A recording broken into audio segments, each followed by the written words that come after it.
learn how to change password of your Ubuntu dedicated server system with root privileges. Give login username and password to access your Ubuntu dedicated server system input T, which I have already given in here. So now you have to give the command password, which goes like this: PASSWD.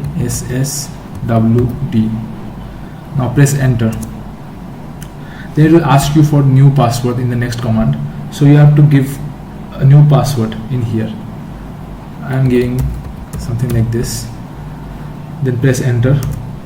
Then it will ask you to retype the new password in the next command, which is shown in here.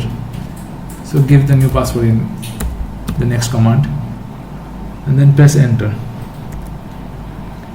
And there you have it.